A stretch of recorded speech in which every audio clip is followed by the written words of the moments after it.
But first, the news of Benghazi and the release of documents has given us a greater look and insight into exactly what took place on that terrible day, September 11th, 2012, in Benghazi, Libya, where 4 Americans were murdered by al-Qaeda-linked terrorists.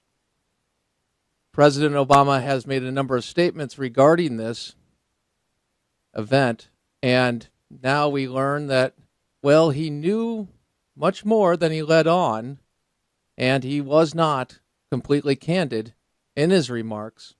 Here's just a brief montage of the president and Jay Carney speaking to the issue of the attacks on September 11th.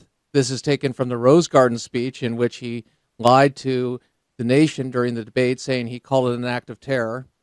And Jay Carney's September 14th remarks. By the way, I'm not going to dance around it. That's why I tell you exactly what's coming up. People say, well, you can interpret a lie. No, he lied. We've proven it. That's it. But I want you to hear it. Roll it.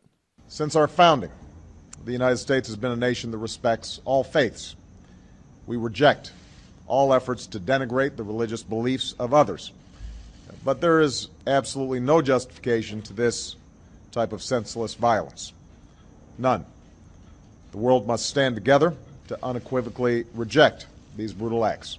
Jake, let's be clear. These protests were in reaction to a video that had spread to the region.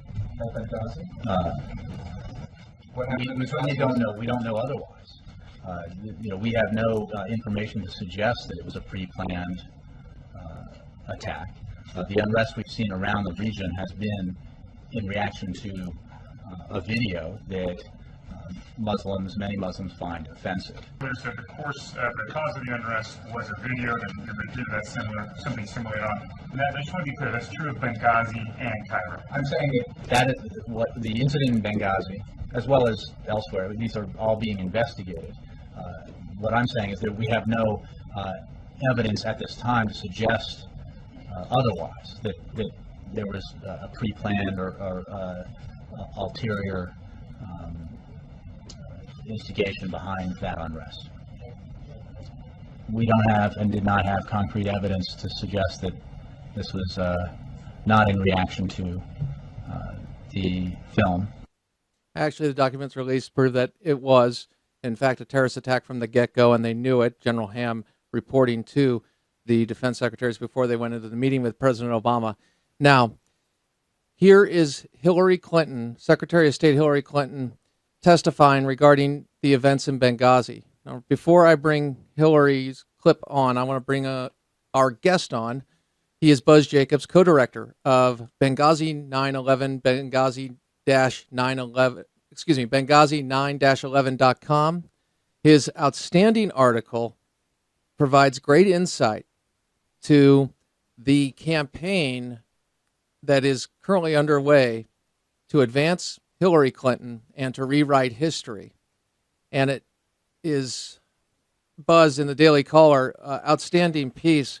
I want to play this clip for you, and then I want to ask you the question that Hillary asks in this clip, in this exchange with Senator Ron Johnson. Roll it. We're misled that there was supposedly protests and then something sprang out of that, an assault sprang out of that. And that was easily ascertained that was not the fact. But and the American people could have known that within days, and they didn't know that. With all due respect, the fact is we had 4 dead Americans. Was it because of a protest, or was it because of guys out for a walk one night who decided they'd go kill some Americans? What difference at this point does it make? It is our job to figure out what happened and do everything we can to prevent it from ever happening again, Senator. Now, Buzz, it seems to me that you know the real reason, the difference it makes. What is it? Well, Crane, thanks for having me on your show. And the answer is this. I mean, the real reason is there was a lack of preparation that reflected poorly on a president running for re-election and a Secretary of State with presidential ambitions. And that is one of the major reasons for the cover-up. And this report that just came out from the U.S. Senate is absolutely damaging to not only the cover-up attempts by the New York Times and the Clinton loyalists and the Obama loyalists, but also just these initial claims that were made by Jay Carney that you just played, by the arrogance that was shown by Secretary Clinton and others when they went up to Capitol Hill and just dismissed Benghazi as a phony scandal. I mean, this report that just came out absolutely destroys those claims. How exactly do they destroy those claims? What is in these reports that sheds light on the fact that contradicts the statements and the characterization of the administration, including Secretary of State Hillary Clinton? Sure. Well, a couple of things. Let me take this Senate report. No one at the State Department, including Hillary Clinton, can deny they had ample warning from the intelligence community, because the report finds that there were literally hundreds of analytic reports that included titles such as Libya, terrorists now targeting U.S. and Western interests. And another title of another report was Libya, Al-Qaeda establishing sanctuary. Well, there goes the claim that Al-Qaeda wasn't involved in the attack. Another claim, the State Department, under the leadership of Clinton, she failed to respond to the warnings from the intelligence community.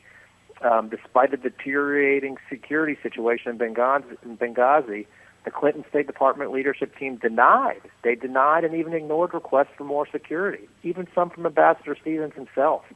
The collective assessment of the intelligence community remains that the attacks were deliberate and organized. That is a direct quote from the Senate report. That destroys the New York Times assertions a couple of weeks ago, claiming that where they said that the attack was caused by video. It absolutely obliterates it.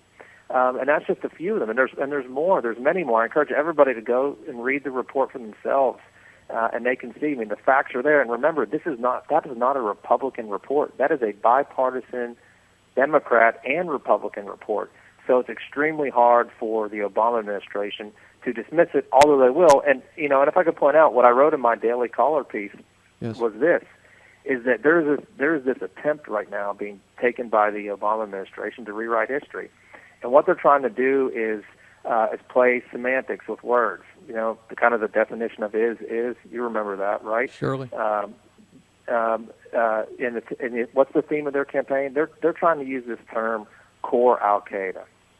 And it started off a couple weeks ago with it started a few weeks ago with Obama, with New York Times, right. Making some claims. And what it is this. Their central claim is this: the Benghazi attackers were not members of Al-Qaeda, or not members of core Al-Qaeda. So you had Senator Ben Cardin, who's an Obama-Clinton loyalist from Maryland, this past Sunday on Fox News Sunday, with Chris Wallace refute that Al-Qaeda was involved, or rather not answer whether Al-Qaeda was involved, saying he knew that there was extremist involvement, but he wouldn't say there was an Al-Qaeda connection. You had the State Department spokesperson Jen Psaki, and said that Ansar al-Sharia, the group her own agency pinned as being responsible for Benghazi, and of course they are affiliated with Al-Qaeda, are not official affiliates of what they say the term core Al-Qaeda. And then you had a few days before that, the Clinton, which I mentioned, the Clinton New York Times making those claims about it being caused by video and it being no international terrorist connection. So, you can expect to hear more of this, I think, this core Al-Qaeda nonsense. And you can count on liberals in the mainstream media to eat up this propaganda. But here's the fact. The fact of the matter is this. According to intelligence officials, this was in a Washington Post report, that a leader of Ansar al-Sharia, who trained with bin Laden and has links to a key Al-Qaeda facilitator being held in Gitmo, participated in the Benghazi attacks. So I say this to you and to everyone: if a man who trained with bin Laden is an Al-Qaeda, I don't know what is. Tell me, how does this? You worked in the President Bush's White House, and you detail that in your Daily Caller piece. How contrast the warnings and the cries for help, in essence, that were coming from even Ambassador Chris Stevens to the State Department, and the force posture versus President Bush's force posture on 9/11, 9/11 under President Obama, 2012, 9/11 under the 8 years of President Bush. What are the differences? The biggest difference is this: as Vice President Cheney said last year, that we were always ready on the anniversary of 9/11, and that obviously wasn't the case with the Obama-Clinton team. You know, when I worked at the White House on the Homeland Security Council staff, which under Obama was morphed into the National Security Council staff, we worked closely with the National Security Council, and we shared many of the same directives. You know, on the anniversary of the 9/11 attack, our directive was clear from the president.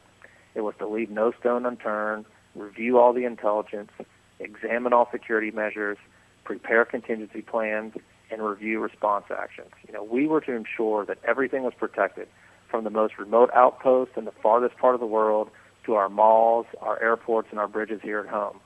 And we did our job.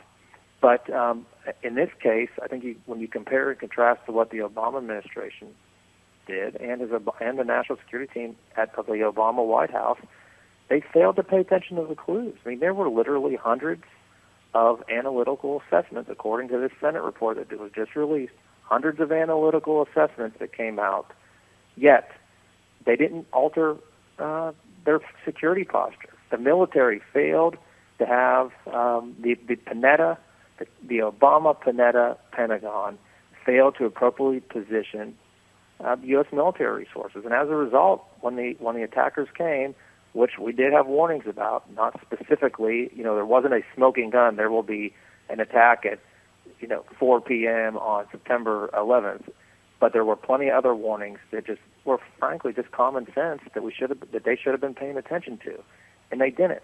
And you know, I didn't write this, but I thought about writing whether or not the Obama campaign narrative that Al-Qaeda was decimated on the run created a culture of complacency at the Pentagon. Whereas, hey, if you want to get promoted, and I don't mean this in any disrespectful way to any person who's worn the uniform, because I respect every one of them. My dad wore it for 30 years. My grandfather wore it. I love the military, and I respect it. But I just wonder if there was sort of a message. If you challenge my campaign narrative, you can kiss your career goodbye. And not that anybody would ever do that in the military, but you just wonder if there was just enough delay or doubt created by senior leaders at the Pentagon where the message just never made it up the chain. Or, you just wonder. And at the time when Obama had kicked out Stanley McChrystal for challenging what he wanted from a political perspective, you just wonder, and I hope that wasn't the case, but it certainly is plausible and alarming if it was true. Buzz Jacobs, co-director, Benghazi9-11.com. It's actually called Benghazi 9/11. Benghazi9-11.com. I post it every time on the Facebook. Big response because, Buzz, we all want the truth as Americans, not Democrats, Republicans, conservatives, or liberals. As Americans, we owe that to the fallen. And, Buzz, you have done a great deal to enlighten us about what exactly is going on. We appreciate your perspective and your dedication. Thank you, my friend. Take care. Thank you. Thank you, Crane. Crane Durham's Nothing But Truth returns.